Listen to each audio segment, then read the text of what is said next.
Lihat nih, jika kamu lihat ini di WC umum, segera pergi dan hubungi 112.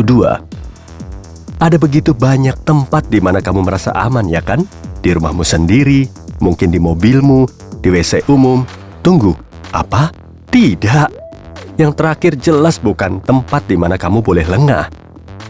Tidak dengan hal-hal ilegal dan amoral yang terjadi di sana.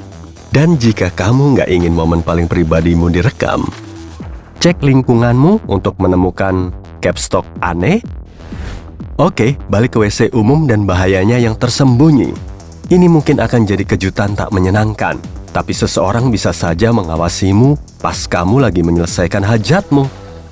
Teknologi berkembang pesat hari ini, tapi sayang nggak selalu ke arah yang lebih baik.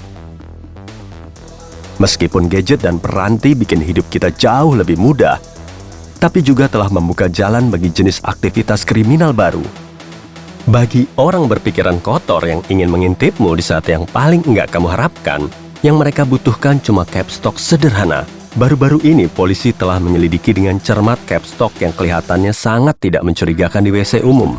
Dan itu karena sebetulnya capstock ini nggak seperti kelihatannya. Capstock ini punya tujuan yang jauh lebih jahat dari sekedar sebagai penahan jaket atau tasmu.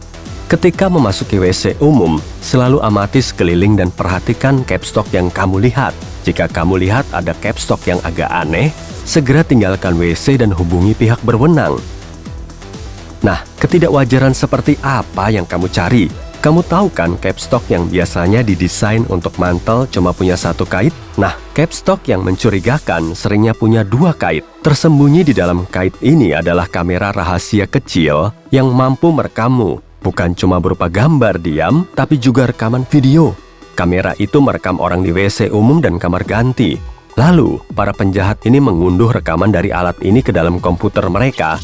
Sorry, tapi kamera ini lebih sering ditemukan di kamar kecil, loker, dan kamar mandi umum wanita. Jadi kamu harus sangat cermat mengecek bahwa privasimu nggak sedang dilanggar secara mengerikan. Tapi, hey, penyimpangan memiliki berbagai bentuk. Jadi sobat, buka mata lebar-lebar juga ya.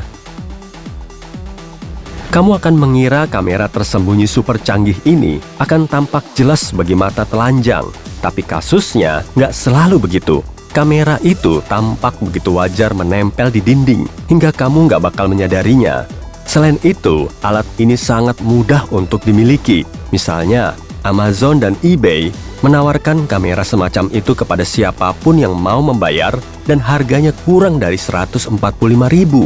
Kalau seorang penjahat mau royal, dia bisa membeli kamera yang nggak cuma merekam video, tapi juga audio. Tiap capstock dengan kamera tersembunyi punya kabel transfer dan pengecas. Video, juga audio pada model yang lebih canggih, direkam melalui lubang kecil yang ditemukan di atas kait. Dan, jika kamu kira nggak ada hal yang lebih menyeramkan, pikir lagi. Karena kamera mata-mata kecil ini nirkabel, maka bisa direkam dari jarak jauh. Ini artinya, seseorang punya remote control yang juga nirkabel dan bekerja menembus dinding. Dan orang itu mungkin cuma berada di belakang tembok. Memikirkannya saja aku sudah gugup. Sekali lagi, untuk menentukan apa capstock yang di dinding itu memang capstock beneran atau jendela tempat orang aneh yang mesum mengintip. Periksa apakah capstock itu berkait ganda, yang mana nggak masuk akal, ditempel di bagian dinding yang nggak ada gunanya.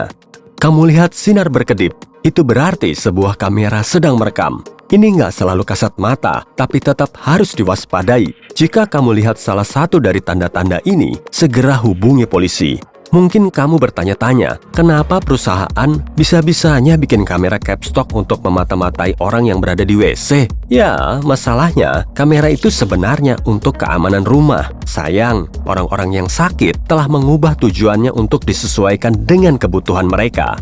Itu sebabnya polisi mengingatkan orang-orang agar tetap waspada dan berjaga. Sejak 2016, telah ada beberapa kasus di Florida terkait kamera kecil yang ditemukan di kamar mandi umum dan rest area. Di Islamorada, polisi menemukan sebuah kamera capstock di kamar kecil wanita di sebuah taman pantai kecil bernama Anne's Beach. Satu lagi ditemukan di Key Largo, di kamar mandi wanita di sebuah toko Circle K. Dan yang ketiga, ditemukan di Taman Harry Harris di Tavernier. Capstock yang terdeteksi di semua tempat ini sangat identik dengan yang dijual online sebagai kamera keamanan rumah. Dan kejahatan ini nggak cuma terjadi di AS. Di tahun 2017, Luke Whiting yang berumur 21 tahun dari Britania Raya telah dilarang bekerja di McDonald's, tempat sebelumnya dia bekerja, setelah dia memasang sebuah kamera di kamar kecil wanita untuk memata-matai rekan-rekan kerja wanitanya. Syukurlah capstock itu ditemukan sebelum terjadi hal-hal yang merugikan. Tapi nggak ada yang tahu berapa banyak orang dengan skema jahat serupa yang sebenarnya telah berhasil dan belum pernah tertangkap. Dari sana, kasusnya makin parah.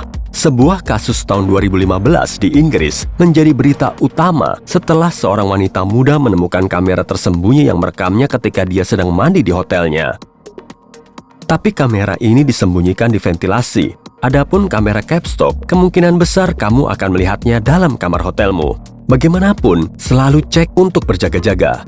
Tapi, meskipun kamu mengecek semua capstock mencurigakan di tiap kamar kecil atau kamar ganti yang kamu kunjungi, kamu masih nggak bisa yakin 100% bahwa kamu telah melindungi privasimu. Kok begitu? Masalahnya, sekarang ini, bahkan TV, monitor bayi, atau siap-siap mendengar yang ini, teko tehmu bisa diretas untuk memata-mataimu.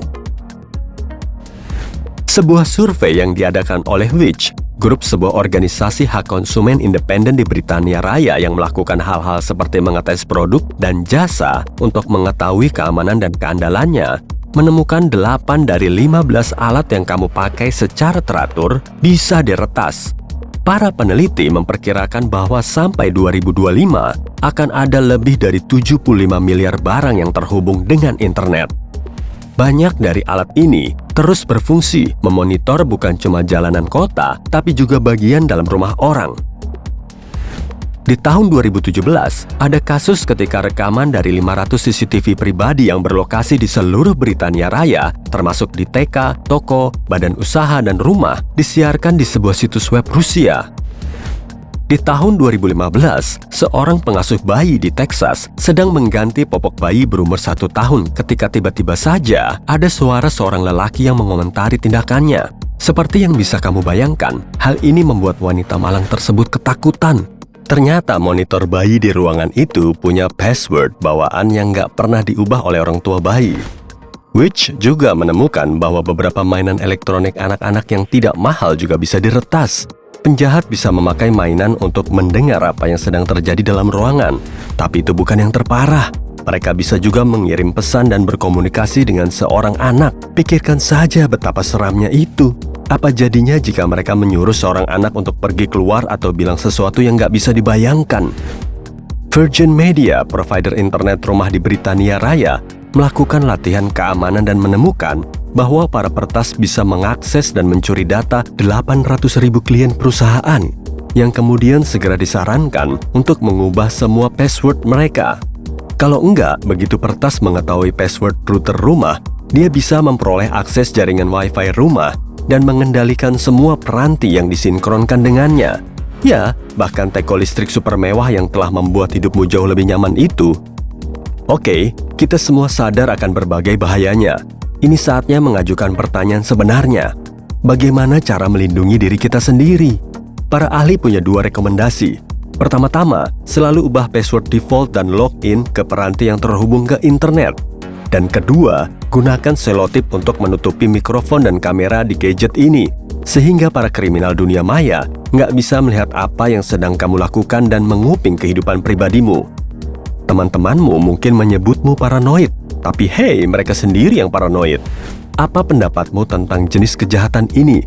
Apa ini sumber kekhawatiran yang serius atau kasus terpisah yang langka? Hukuman apa yang harus dijatuhkan kepada pengamat gelap atau versi lama dari masalah itu? Beritahu kami dalam komentar di bawah ya. Dan kalau menurutmu informasi ini membantu, bagikan kepada semua temanmu dan tekan tombol like-nya. Sampai jumpa!